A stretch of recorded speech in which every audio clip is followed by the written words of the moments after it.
તો દાહોદના મનરેગા કૌભાંડમાં સૌથી મોટા સમાચાર અત્યારે સામે આવી રહ્યા છે। મંત્રી બચુ ખાબડના પુત્ર બળવંત ખાબડની ધરપકડ કરવામાં આવી છે। મનરેગા કૌભાંડમાં દર્શન પટેલની પણ ધરપકડ કરવામાં આવી છે। ત્યારે 2021 થી 2025માં મનરેગા હેઠળ દેખાડા પૂરતું કામ કરવામાં આવ્યું હતું।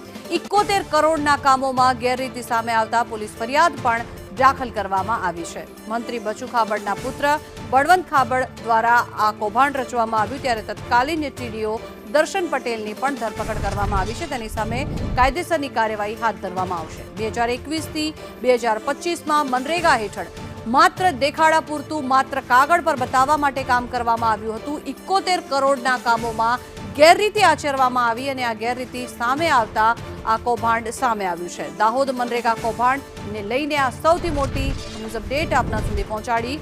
મંત્રી બચુ ખાબડના પુત્ર બળવંત ખાબડની ધરપકડ કરી લેવામાં આવી છે। કાયદેસરની કાર્યવાહી હાથ ધરાશે।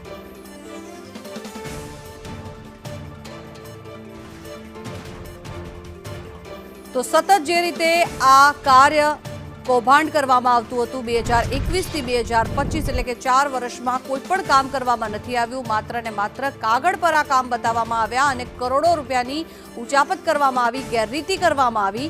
ત્યારે તેને લઈને આ સમગ્ર મામલો અત્યારે એક બાદ એક બાબતો સામે આવી રહી છે અને તેને લઈને હવે તેની પર કાયદેસરની કાર્યવાહી હાથ ધરવામાં આવશે। મંત્રી બચુ ખાબડના પુત્ર બળવંત ખાબડની પણ ધરપકડ કરી લેવામાં આવી છે। તત્કાલીન ટીડીઓ દર્શન પટેલની પણ ધરપકડ કરવામાં આવી છે।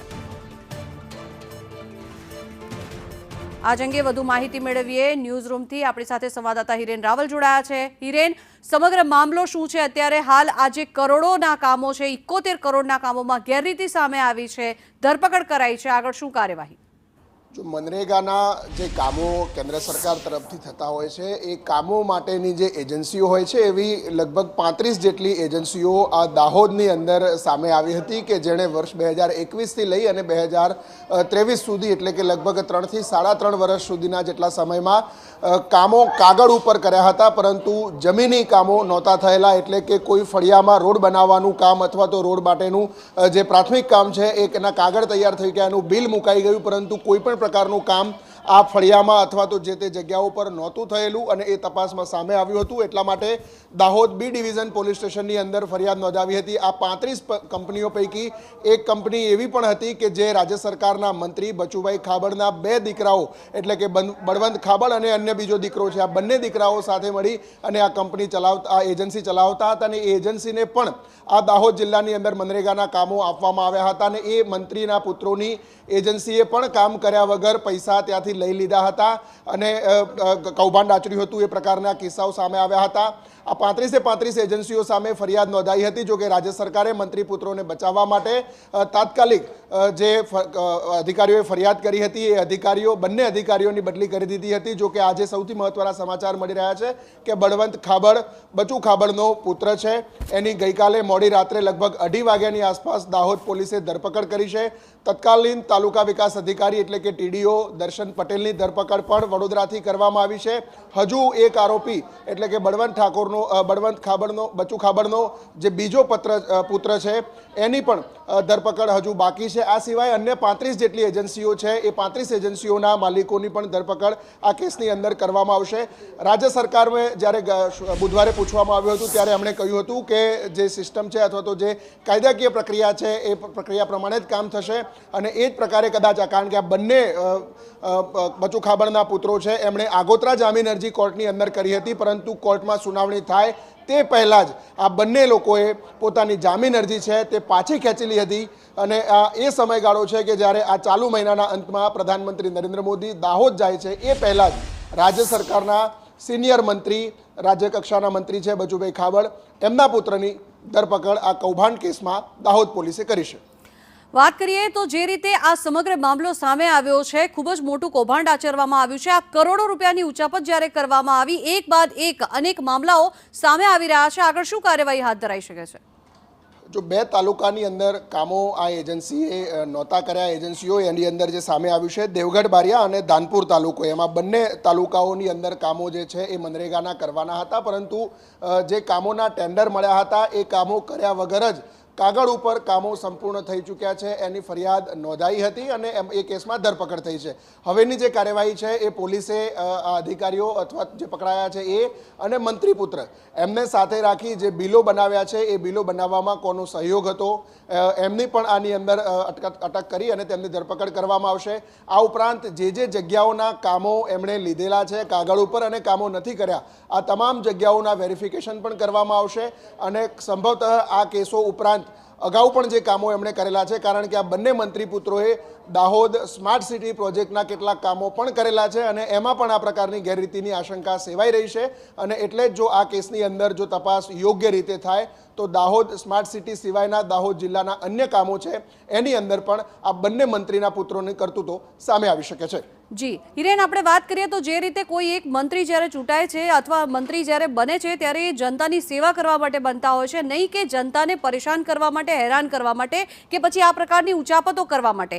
આજ જો કેસ કોઈ સામાન્ય વ્યક્તિ સાથે બન્યો હોત તો કદાચ એને સામે એક્શન લેવાની રીત અલગ હોત. હવે જ્યારે આ બંને લોકો મંત્રી પુત્રો છે, શું કાર્યવાહી હાથ ધરાશે?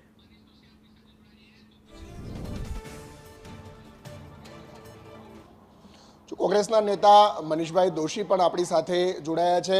મનીષભાઈ, આખરે દાહોદ પોલીસે આ ધરપકડ મંત્રીના પુત્રોની કરી છે. જો કે ફરિયાદ નોંધાયા પછી ઘણા સમય પછી આ ધરપકડ કરવામાં આવી છે. પહેલાં આગોતરા મૂક્યા, આગોતરા પાછા ખેંચ્યા. અધિકારીઓએ જેણે તપાસ કરી હતી કે કૌભાંડ થયું છે અધિકારીઓની બદલી કરી દેવામાં આવી અને હવે મોડે મોડે આ બચુ ખાબડના પુત્ર બળવંત ખાબડ હજુ એક પુત્રની ધરપકડ પોલીસે કરી છે. કોંગ્રેસે પણ આ મુદ્દો શરૂઆતમાં ઉઠાવ્યો હતો. સંદેશના માધ્યમથી જે સમાચાર છે ગુજરાતમાં ચાલતો ગામથી લઈને ગાંધીનગર અને શહેરથી લઈને ભ્રષ્ટાચારના વધુ એક મંત્રી પુત્ર એટલે કે ભાજપ અને ભ્રષ્ટાચાર ગળાડૂબ જે ચાલી રહ્યું છે. સરકારમાં ભ્રષ્ટાચાર નથી, ભ્રષ્ટાચારમાં આખી ડૂબેલી સરકારના પાપે આજે ગરીબ લોકો, સામાન્ય લોકો શ્રમ કરીને પોતે પોતાના પરિવારનું ગુજરાન ચલાવે એવી ઐતિહાસિક રોજગાર યોજના મનરેગાના પૈસા બારોબાર ચાઉં કરવાનું મોટું કૌભાંડ અત્યારે સમગ્ર બાબતે લાંબા સમયથી વિધાનસભાની પટલ ઉપર અને વિધાનસભાની બહાર કોંગ્રેસ પક્ષ સતત આ મુદ્દાને લઈને આંદોલનાત્મક કાર્યક્રમ પણ આપ્યા હતા. આપ પણ માધ્યમ છો અને અન્ય માધ્યમો પણ દેખાડ્યા. અમારા અમિતભાઈ ચાવડા વિધાનસભા કોંગ્રેસ પક્ષના નેતાએ પણ આ મુદ્દાને આક્રમકતાથી વિધાનસભાના પટલ ઉપર ઉઠાવ્યા. ત્યારે ના છૂટકે તમામ કૌભાંડ પહેલા તો અટકાવવું, અધિકારીઓની બદલી કરી દેવી, તપાસ કરનાર અધિકારીને ખોળાને મુકાવી દેવાનો તમામ પ્રયત્ન કર્યા પણ દીવા જેવો સ્પષ્ટ હતો ભ્રષ્ટાચાર ઉડીને આંખે વધ્યો અને એના કારણે આ આદિવાસી વિસ્તારના ગરીબોના પૈસા બારોબાર કઈ રીતે ભ્રષ્ટાચારમાં ચાઉં થઈ જાય છે એનો વધુ એક નમૂનો આપણી સામે આવ્યો છે. ભાજપાની સરકારમાં મંત્રી પુત્રો જે રીતે બેફામ થઈને લૂંટનો કારોબાર ચલાવે છે, ગળામાં ભાજપનો ખેસ પડીને જે લૂંટનો કારોબાર ચાલે છે તેનો વધુ એક આ પર્દાફાશ થયો છે. આ માત્ર દાહોદ પૂરતું કૌભાંડ નથી, સમગ્ર રાજ્યની અંદર મનરેગાની અંદર મોટા પાયે કૌભાંડ થયું છે અને એ કૌભાંડના એક એક તાણાવાળા એક એક જિલ્લા દીઠ આપણે નકલી કચેરીનું છોટાઉદેપુર જોયું હતું, દાહોદ જોયું હતું, ડાંગમાં જોયું હતું. એ રીતે જ આદિવાસી પટ્ટાની અંદર અંબાજીથી ઉમરગામ મોટા પાયે સરકારી યોજનાના નાણાં આદિવાસી સમાજના પરિવારના કલ્યાણને બદલે બારોબાર કઈ રીતે ચાઉં થઈ જાય છે તેનું વધુ એક આ ભ્રષ્ટાચારનો પુરાવો સામે આવ્યો છે. ત્યારે હું સંદેશના માધ્યમથી સરકારને કહું છું કે મુખ્યમંત્રી શ્રી હવે તો જાગો, હવે કેટલા કૌભાંડની રાહ જોશો, કેટલા લૂંટના કારોબાર ચાલવા દેશો. તાત્કાલિકપણે આવા અન્ય જિલ્લાઓમાં ચાલતા પંચમહાલ જિલ્લામાં મોટા પાયે કૌભાંડ ચાલે છે, આ રીતે ડાંગમાં મોટા પાયે ચાલી રહ્યું છે, ભરૂચમાં ચાલી રહ્યું છે, નવસારીમાં ચાલી રહ્યું છે અને આ જેવી રીતે નલ છે જલમાં મોટા પાયે કરોડો રૂપિયા ચાઉં થઈ ગયા એ રીતે જ મનરેગામાં કરોડો રૂપિયા ચાઉં કરીને ગરીબોના હાથમાં રોજગાર છીનવવામાં આવે છે. જી આભાર મનીષજી. સંદેશ ન્યૂઝ સાથે જોડાવા બદલ આભાર હિરેન, સમગ્ર માહિતી માટે. તો આ 71 કરોડના કામોમાં ગેરરીતિ સામે આવી છે તેને લઈને પોલીસ ફરિયાદ દાખલ કરવામાં આવી છે અને બંને મંત્રીપુત્રોની ધરપકડ કરાઈ છે.